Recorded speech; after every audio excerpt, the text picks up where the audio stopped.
All right, ladies and gentlemen, welcome to the Green Over Everything podcast. Talking Eagles in the Super Bowl. Mike Jones, he'll be back around a little bit later.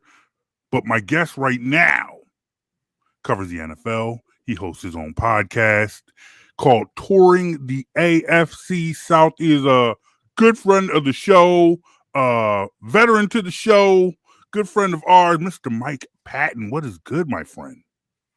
Oh man, just ready for this Super Bowl, man. I'm excited. We get the rematch from a couple years ago. Man. All right, man. So let me ask you this. How do you plan on watching the game this Sunday? I might be sitting in the office at the house, honestly. There's either the office at the house or I'm going to go to a bar or something of that nature, potentially. And just actually mingle amongst the fans and see what happens. Like what, I guess, what goes into your decision, whether you're going to chill in the office or be amongst the people? Depends on what time I get back home, to be honest. Understand. Because I got a few things to do. So, depending on what time I get back home. All right. I hear you. All right. So, Super Bowl's here. It's a big game. Let me ask you, do you remember, what is your first Super Bowl memory? Golly. My first one that I still remember and replay in my mind is Steve Young winning the Super Bowl for the San Francisco 49ers and people on the sideline, taking the mythical monkey off his back. Oh, yeah, I remember that. Now, who was your team growing up? Was that 49ers? You were a 49ers fan? Okay. Now, back in those days, when I was a little kid. Now, I remember the 49ers back when it was like Joe Montana and everybody, and it was Joe Montana and Jerry Rice and Roger Craig. Like, it was cool to have more than one team. And that was primarily because at that point, during the late 80s, the Eagles, they were bad. So if you were a kid, you had like a backup team. Now, you grow out of that. As you get older, as you mature as a football fan, you realize your team is your team. But, I loved those 49ers teams. I loved Joe Montana. Joe Montana was my man. Jerry Rice was just a machine, So I remember those days, and I remember that game. I didn't like Steve Young as much as I liked Joe Montana. Like, Steve Young was good, but a lot of fans didn't. A lot of fans didn't at first either, because of course they wanted Joe Montana, and of course they cast Joe Montana away for this guy Steve Young. So even though I at that point I'm closer to an adult. So at that point now I'm coming back around, and the Eagles are truly my team. But it was like, okay, now it was like, as I'm growing up, Eagles are they're the squad. And now the 49ers, they've gotten rid of Joe Montana. So it's like, they still had a lot of players that I liked, but Steve Young was not Joe Montana. He was good. Like, I did not dislike Steve Young, but he wasn't Joe. And that's how, but I do remember them winning the championship and them getting that monkey off of his back. Now, you see the Super Bowl, the excitement here, the championship is the championship is about to be won. It's two teams about to play for it all. Like, are you somebody who's like, just give me the game, just put the two teams in here, and let them play for it all, or do you get into all the hoopla and all the pageantry and all the extra bells and whistles of the game? Like, do you get into like, oh, give me the commercials, give me the halftime show? Do you even care about that, or do you just like the game? Well, I'm especially into the halftime show this year because Kendrick Lamar. I'm a big Kendrick Lamar fan, so I'm especially into it this year. But I do kind of look forward to the halftime show and the games. The commercials, I kind of just fell off, and I'm not really as much into them anymore. And some of them are actually repeats, and some of them are actually trailers for movies. So I would say the trailers for movies, because a lot of times it's a Marvel movie, I'm into those. But other than that, not really into the commercials. Just give me the game, give me the halftime show, especially this year, because of course, you know, your boy Kendrick messed around and wore the Canadian tux on TV, and then gets 5 Grammys for Not Like Us too at the same time. I'm like, man, he just keeps giving it to Drake over and over again. So is it over for Drake? Is Drake done? Did Kendrick Lamar finish Drake for good? I mean, he's probably not going to be finished for good, but you know, it's going to take a while to come back from this one, because he actually has come out with a couple songs since this battle happened, and really nobody knows these songs, because it used to be the Drake stimulus package. If you get Drake on the song, it's going to hit. Now he's had a couple other songs. Oh man. I really don't know what is worse. Like, I've heard people say that Drake, he left the country. He's trying to be away during this time so he doesn't have to see it. So what's worse? If he's really gone somewhere he's in Australia. From it, yeah, in Australia, avoiding all of this nonsense and hoopla. What's going to be worse when he finally does come back to the States and people will be like, yeah, man, boy, Kendrick been dragging you for about 2 weeks, and the whole world, you know, is it just watching it?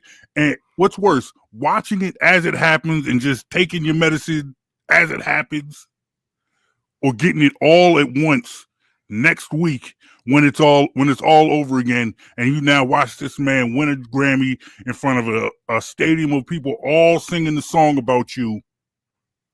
and then he gets on the stage and kills it at the Super Bowl. What is worse? Honestly, I don't know which one's better. I mean, it's all bad for Drake right now. I mean, people can say, hey, you know, he's this, he's that, he's done these different things or whatever. Fine, I get it. But in this battle here between him and Kendrick, he took the biggest L. Now, I can't even, no one can tell me that he did not take an L in this battle. No, I hear you. Hey, let's get into this game here. Let us talk about this game. All right. I know you cover a lot of the NFL in entirety. So you watched the Eagles. You saw how last season ended. You saw how the season started, and then you saw how they ended. Given the way last season ended for the Eagles, did you expect them to bounce back like they did? Well, I expected them to bounce back, but I expected a little bit of a tumultuous season. I mean, it started off that way, of course. Then the coach decides to shave his head, and the defense decides that, hey, we're going to buy into this Vic Fangio defense. And the offense kind of, you know, figure out, hey, Saquon Barkley is the engine, and things got better. So I kind of expected a little bit of tumultuous this season. It's just the Eagles' way. In terms of things, it's not going to be easy. It's not going to be pretty all the time. There's going to be some fans that are upset. There's going to be some fans that love it. But either way it goes, they're going to have an up and down season. But sometimes it leads to the upset. It leads to where we are now, them in the Super Bowl. I feel like this particular team, the makeup of this team, especially the coach and the quarterback, they're forcing us as a fan base to embrace the unconventional. I think there are ways, there are things that have happened in the past that have always been interpreted one way, and this quarterback and this coach in particular are forcing fans to kind of accept that that's not necessarily the reality.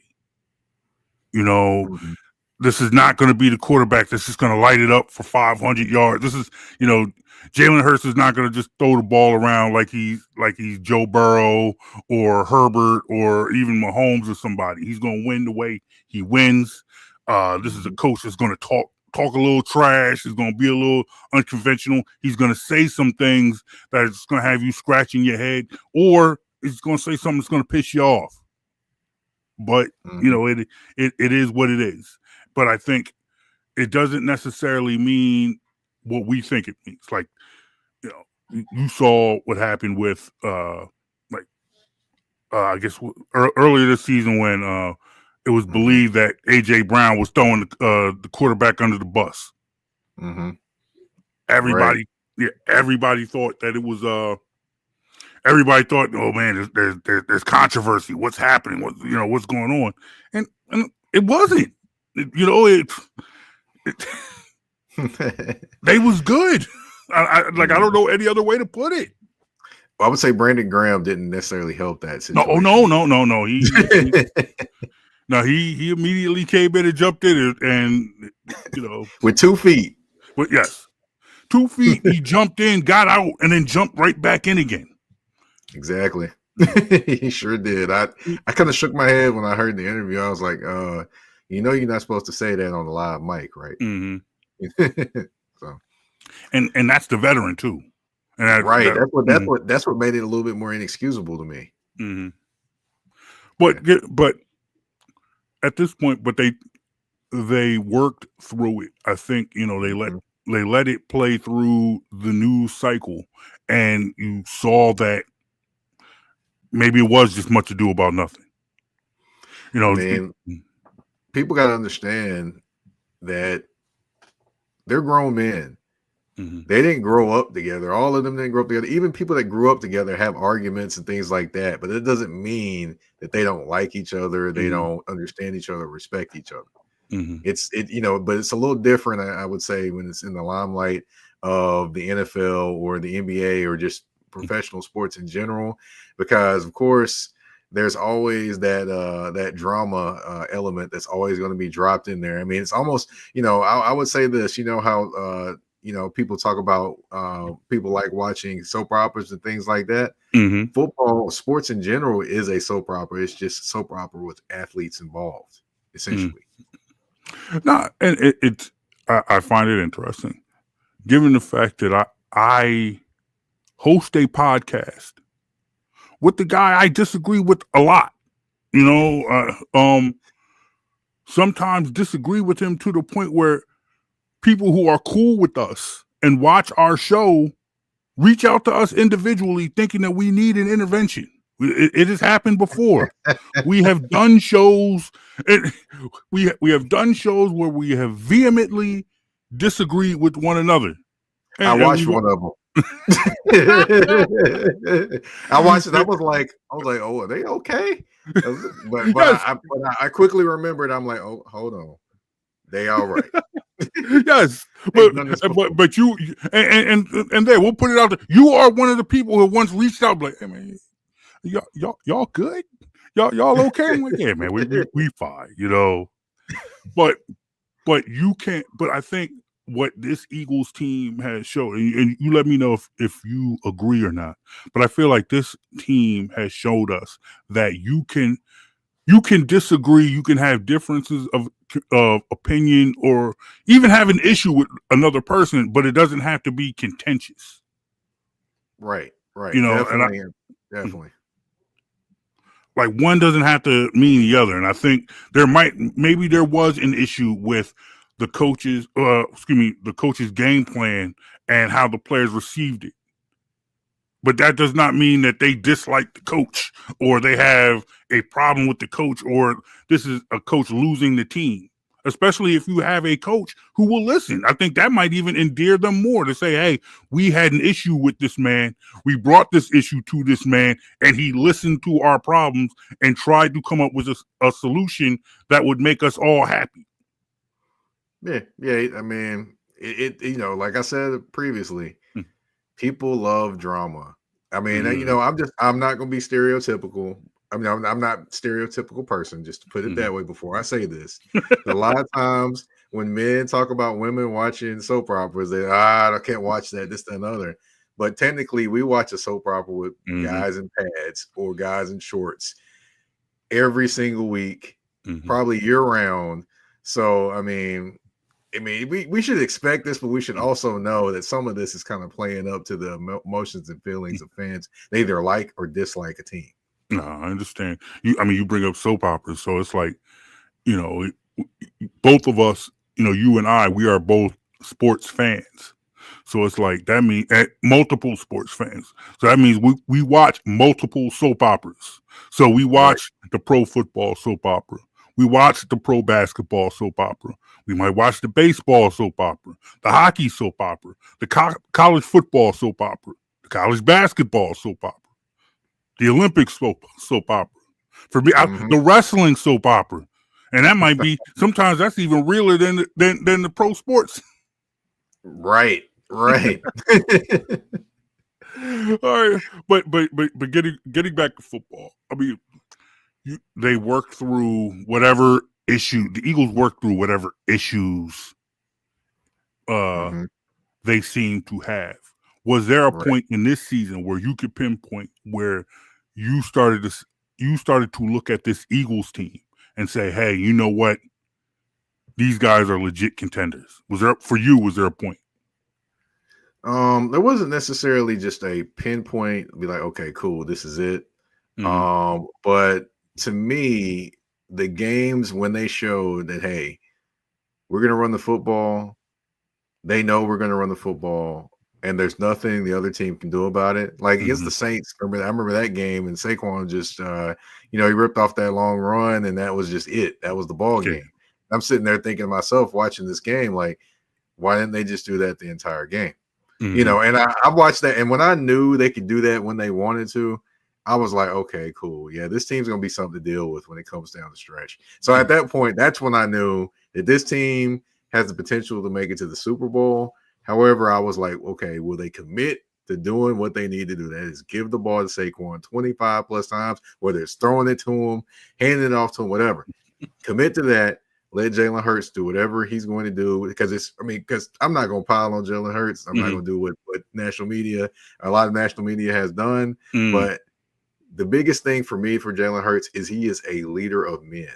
Yes. He's not going to go out there and throw for 300, 400 yards every game, but he's going to do what needs to be done to win ball games. His record in Philadelphia shows you that.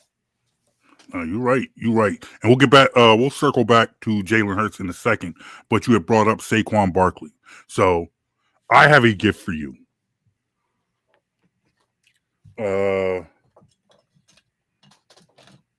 Let's say this highlighter that I'm going to give to you is a vote for league MVP.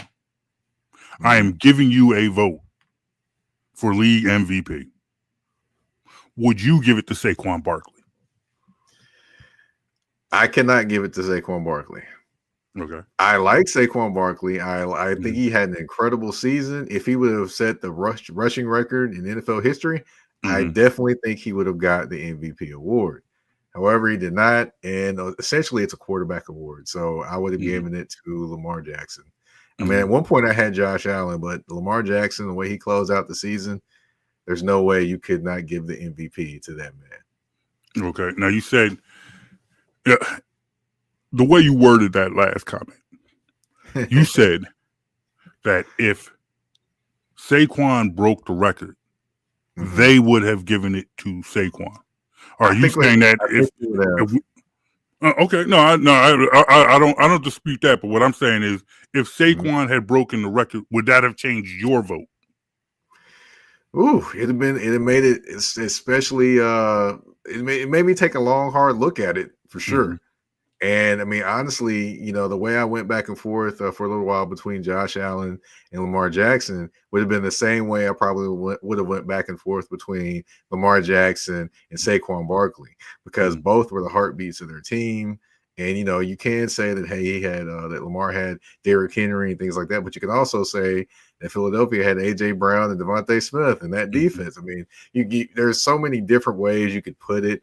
I probably would have been going back and forth all the way up to time of voting, to be honest. Sometimes I just feel like for me, I don't understand. I don't necessarily understand those votes or how you vote in that, because to me, it's like there are too many caveats where it's like, okay, is this man the most valuable? You take this man. I'll tell you why, though. I'll tell you why. Okay, what's up? The thing is who can create the best narrative, or what's the best narrative of any of the players that are up for MVP. A lot of time, those narratives are what kind of drive, to me, I'm just saying for me, or what kind of drive what way I'm thinking, or what way because I match up the numbers, I do all those different things, but then I also kind of read the tea leaves of the season as well. And that's where I kind of come up with my vote and things like that. So no, that I understand, and I feel like sometimes, especially like 2 years ago, when it seemed like Jalen Hurts was a true candidate for MVP. Mm-hmm. I would hear people say, well, he's on a stacked roster. It's, look at the weapons that he has. And I'm like, the man's the quarterback. He still has, we've seen, there have been times when you've had star receivers with a mid quarterback. And you see what that does. And you have to have somebody who can get them the ball. And at that point, that's what Jalen Hurts was doing. So to me, I'm like, yeah, I don't necessarily think that having receivers like Brown and Smith or a quarterback like Jalen Hurts should work against Saquon Barkley. But there's a reason why, the people who have votes, and I do podcasts, for free. I hear you. Hey, it is what it is, and people have their different, I guess, ways they try to, justify the vote they have, right? Mm-hmm. No, I understand. Let's stick with Saquon for a second there, because he's had such just a crazy season. This man. It's amazing that a player at that level, who we knew was talented, we knew he was the real deal coming into this season, but it could still have what many people consider a breakout season. Can you remember a time in sports where a star player in their prime switches teams within their division like this? Wow, I cannot remember a time like this. I'm trying to think on this one. No. I'm thinking of guys now. Nah, I can't really think of that. I mean, the only thing I can think about is a guy that was in his prime that maybe switched teams. Perhaps maybe a Charles Haley switched from a Cowboys to the 49ers, or 49ers. Which way? But yeah, that's one I can think of. I mean, and then you think of a rival, but going to a rival perhaps. But you can't really say Derrick Henry, because he's in his 30s now. But plus he had 2,000-yard season for the Titans and not one for the Ravens. So, but yeah, I ultimately cannot think of a player going to a team in the division and just dominating in their prime like Saquon has this season. I mean, unbelievable season. I mean, as soon as it happened, the first thing I said on Twitter, I will say this: I don't call it X. The only X I recognize is DMX and Malcolm X. So let's just get that out the way. But as far as on Twitter, the first thing I said was that he's going to have a career year this year. I literally remember saying that, putting out the tweet, and because I was like looking at that line, even with Jason Kelce gone, looking at that line, the weapons they had around him, I was like, yeah, he's about to cut up this year. And I saw it coming. It's almost like God implanted that knowledge into me, and I just had to share it with everybody. And then you see Saquon come to the Eagles, and then you watch the Hard Knock special with the Giants, just completely. How worse does that make it? Where it's like, not only do you lose a star player within your division, but you can actually see the team lose that player on television. Yeah, it was bad. And honestly, I'm trying to figure out how they still have jobs right now. Yeah, there should be no way they have a job right now. They should have been fired from, as soon as it hit the end of the regular season, those guys should have been fired. I don't care what anybody says, not the coaches, the people that made this decision in the front office, they should all be gone. Everyone, with the exception, maybe even the owner, everyone who was on TV at that moment should have been fired. Yep. Mike, I spent a lot of time on Twitter and using this medium to defend Philadelphia fans, to defend this city, to defend this fan base. If this had happened in reverse, it would have been Armageddon. The Eagles training facility. Have you been to Philadelphia? I have not been to Philadelphia. Okay. All right. In Philadelphia, we have what is called the sports complex, where the three major arenas are in one area in South Philadelphia. Got the Link. Across the street is Citizens Bank Park, where the Phillies play, and then on the other side of the Link is Wells Fargo Center, where the Sixers play. Okay. Down the street, within walking distance from the sports complex, is the Eagles training facility. You can't miss it. You know exactly what it is. It's right there. So the people with the pitchforks and the tiki torches and whatever, you can walk right there to their building. If the Eagles were to ever lose draft a star player who then becomes a star, maybe not a superstar yet because of, certain situations, because your team is struggling, whatever. But still, you have a star player. Number 2 pick in the draft. And he leaves via free agency to the New York Giants and then becomes a megastar. It would be Armageddon in South Philadelphia. They would set all the stuff. I wouldn't be able to defend it.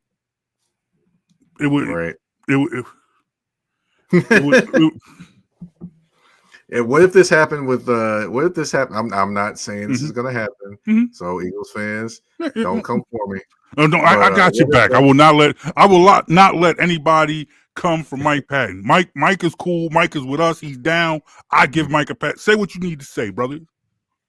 Now, if this happens with Jalen Carter, I think Philadelphia fans would go crazy.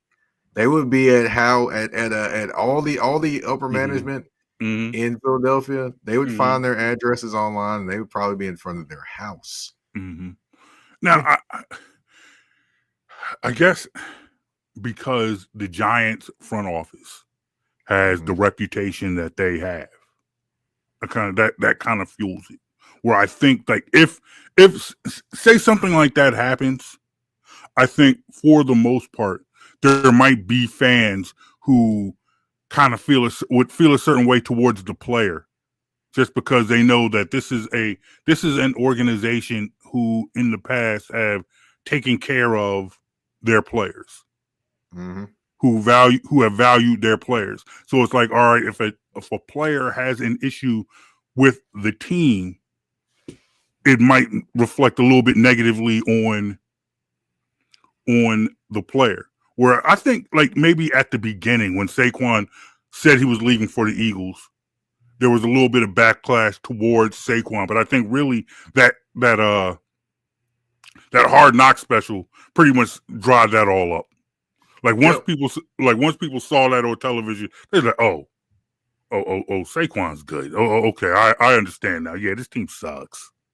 They should have asked for that footage to be cut and never aired ever. Oh man, they'll never live that down. They'll never live it down. No, they will not. Nah, it's going to go down in history. That's what can you say? I'm just glad it worked out for our team. I'm glad it worked for the team I cheered for. Oh, you knew it was once it happened. Man, just honestly, him getting all those yards with a trash offensive line, you knew once he had a good offensive line, he was about to cut up. He just knew it was going to happen. Okay. Now, moving on real quick, because you covered this man for a long time. Did you know that AJ Brown be reading books in the games? How come you never told us this before? We had you on when we brought in AJ Brown. How come you didn't tell us that AJ Brown just be reading whole books during games? This is a Philadelphia thing that he has started doing. This didn't happen in Tennessee. Trust, this did not happen in Tennessee. It definitely is an interesting thing that I'm watching here. Him reading books on the sideline and things like that. I'm like, wow. I mean, I've never seen that before done. Never done before. I should say. But so you had never heard of this before? That like nothing. No. Never. Ryan Tannehill didn't have him reading books, but Jalen Hurts did. I think it's more with AJ kind of, I guess, maturing and just becoming a different person, not acting out or any of those different things. But, the book was, him kind of, I guess, finding his zen, like how some people do different things to find their zen or focus on the sideline or whatever. That's his thing, reading the book. So I wonder if he does read a book during the Super Bowl. That's what I wonder if that happens. If he was reading the book and what book it is, if it's the same book. If it's the same book. Like he hasn't finished that book wasn't that thick. I gotta think he's finished it by now. He's probably read it. Read it a couple of times. So that might be his book for the season. You never know. He might come with a different book next season. And it looked like he had made some progress. Like he wasn't LeBron in the book. Like how they talk about LeBron. He's always sitting there. He's got the book open, and it's always open to page 1. They show him before the game, and it looks like he's reading, and the book is always open to page 1. But no, but let me ask you: when you heard his actual explanation, when he said why he does it, and did that make sense to you, and did you believe that?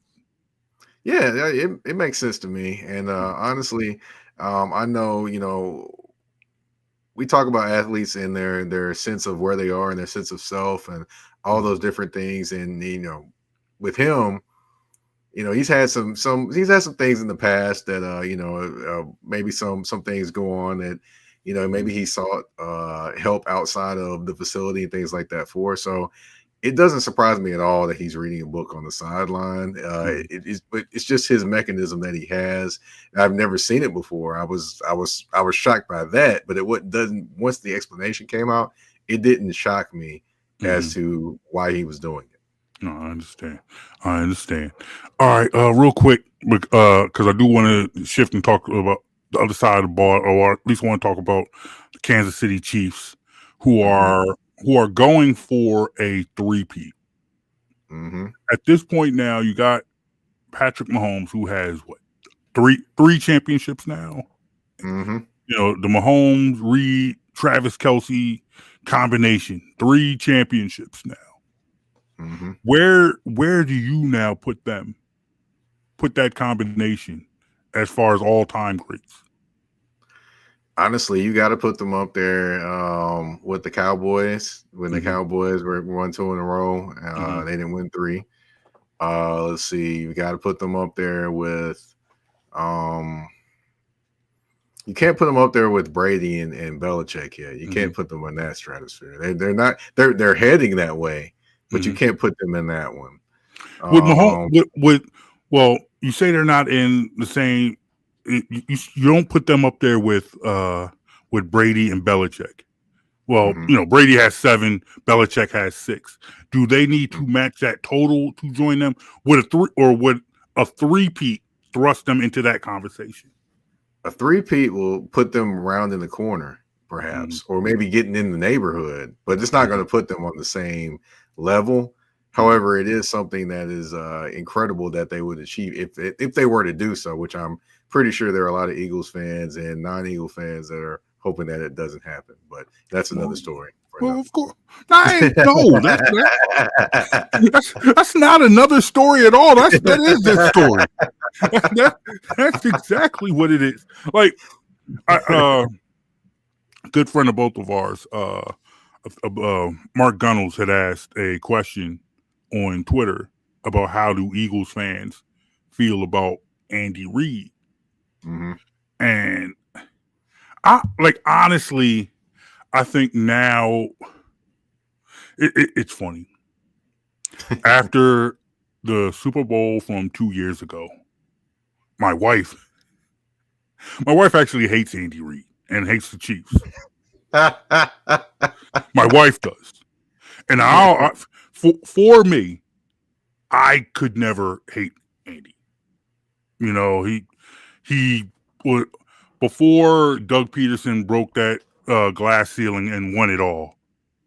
Andy Reid was the greatest coach, the greatest Eagles coach of my lifetime. And before Doug Peterson broke that glass ceiling and won it all, Andy Reid was the most accomplished coach of my lifetime. So for me, I thought his run in Philadelphia had reached its end. It was time for a mutual break. He was one of those. I thought it was time for him to go, but I did not. It wasn't tumultuous. Like, I didn't want him run out of town. I didn't want him burned at the stake. I didn't. But it was just like, hey, man, I think we've done what we're going to do here. And I think it was made easier by the fact that the Eagles, even though the Eagles have not had the success that the Chiefs had, I think it goes a long way that the Eagles won a Super Bowl before Andy Reid did. Yeah, definitely. I can see that one. Even though I will say this, I know that people, I think I had someone put this out there. I can't remember who put this out there, this question out there. I think it's, Damian Adams. Adams talking about the Andy Reid and also with Bill Belichick. Now, Bill Belichick is considered by many one of the greatest coaches ever in NFL football.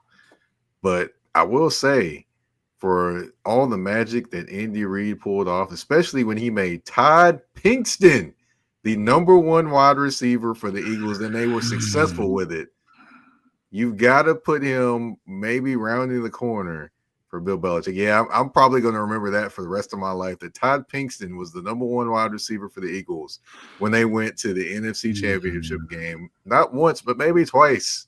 I still cannot believe that Andy Reid was able to get that much out of Todd Pinkston to make him a number one wide receiver. I still can't believe it, but I know that name probably irks you to yourself. I know it does. That really did hurt me. It hurt me, and I think it speaks to the job that Andy Reid did. I think it also speaks to the job that Donovan McNabb did, because he was able to quarterback with guys like that. And I think it's funny because I think hold on, throw in there James Thrash as well. And let's see who else we got. We got Freddie Mitchell thanking his hands. Who else we got? We got knife twisting. Why are you just twisting this knife? We got Todd Johnson. Remember at tight end? Remember him? Oh man. Brother, man, see, I remember all of those guys, man. I'm sitting there thinking to myself, I'm like, man, Andy Reid was out there coaching like he was MacGyver, man. But it's funny because when Andy first got to Kansas City, we were able to have a Kansas City guy on doing a podcast with us, and he was talking about, and this is before the Super Bowls. This is before they started. They got on this run, and they were like, Andy walks on water in Kansas City. Like, he's already reached GOAT status to Chiefs fans. So now that he's won 3 Super Bowls, been to 4, now in his 5th, he might as well be. He is Vince Lombardi to Chiefs fans. But I see why some Eagles fans are mad, because of course they wish that was them. Yeah, but you gotta show them love for bringing the Eagles back to relevancy, to being being consistently competing for NFL Super Bowls. I think it's a conversation that I have had with a lot of Eagles fans who might not be as seasoned as me, in the sense that I remember pre-Andy Reid years. Ooh-wee. I remember the Ray Rhodes years. I remember the Rich Kotite years. I remember the Buddy Ryan years. I remember, as a child, I still remember the Marion Campbell years. And that's why you had a second team.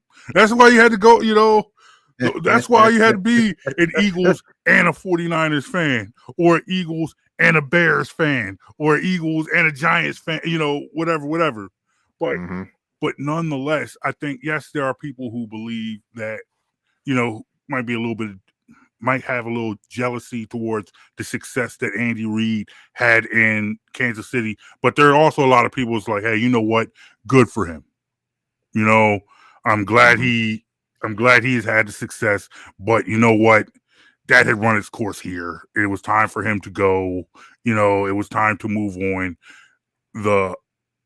We have won a Super Bowl. We've now been to our third Super Bowl since he left. Mm-hmm. You know, we're now at a point where we have a coach who has now brought this team to its second Super Bowl after you know. So I don't think there is a lot of hatred towards Andy Reid outside of people who just hate teams that win all the time. You know, that's what the what you calls are feeling right now. The Chiefs are feeling right now. Yeah, you know, people who hate the Chiefs just because they always win, and it was like, you know, the Patriots had that, the Cowboys had that. You know, the thing I talk about all the time is you if you're the hero, you're gonna live long enough to become the villain. Yeah, that is true. That is absolutely true. Absolutely, positively true. All right, real quick, because we're up against time. What are you working on this week? What do you have? What can people expect from Mike Patton this week? Well, you definitely can expect me to talk about the Super Bowl. You know, I'm gonna throw a little bit of an AFC South spin on it. I've got Cecil Shorts, former NFL wide receiver, coming on with me this week. Nice. We're gonna have a little fun. We're also, you know, you can also expect, let's see, maybe me to have a quick pit stop, which that's my new exclusive content that I do for YouTube. Okay. And maybe kind of break down the game just a little bit more for you, kind of show the people. I mean, I not only watch AFC South football, but I watch all football. I can talk football, I can talk basketball, but I just focus on football. No, I understand. All right, I will say this though, Jonesy, me and him, and you know, I could start off a basketball conversation, but I don't want to get in that conversation. You know what conversation I'm talking about? I don't want to start that conversation, but if I got time one day, I might have to get started. We're not ready for that yet. I'm asking you as a friend of this, as a friend, and as someone who support for us and this show. We've appreciated. We're not ready for that conversation yet, brother. It's just not time. It is what it is. It is what it is. Where can people find you? Where can people find Mike Patton? You can find me on the artist formerly known as Twitter at Mike Patton 82. That's MikePatton 82. You can also find me on Blue Sky the same as well. You can also find me on Instagram and Threads at that's THA, not THE _general_MP. And touring the AFC South, you can find on Spotify, Apple Podcasts, iHeartRadio, Amazon Music, you name it, we are there. And we're also on YouTube at the Mike Patton Network. Awesome, my friend. Appreciate you, good brother. Yes, sir. Yes, sir. Always a good time coming through, man. All right, man. Thank you, man. We will definitely have you back. And when we are ready, we'll have that basketball conversation, but it ain't gonna be tonight. It ain't gonna be next week. I mean, gotta have him on to give his rebuttals, man. Because I'd hate to do it and then he had to come on and do a whole show about it, man. We'll have a conversation, and then from there, maybe we'll do a show about it. Yeah. All right, maybe. All right, Mike. Thank you, good brother. Yes, sir. All right, ladies and gentlemen, that is Mike Patton from the Touring the AFC South show. Appreciate that, good brother. Hey, you let us know what you think of this show. Hit us up. Facebook, Instagram, Twitter at BITW Sports or at Jonesy and Brown. You can download this and all our other podcasts at BITWsports.com. Yo, we putting out content like every day up until the Super Bowl, so you make sure you get with us. Tap in, all right? My name is Brown. Peace out to you guys. Y'all have a great week. Go Birds. This is the Green Over Everything podcast.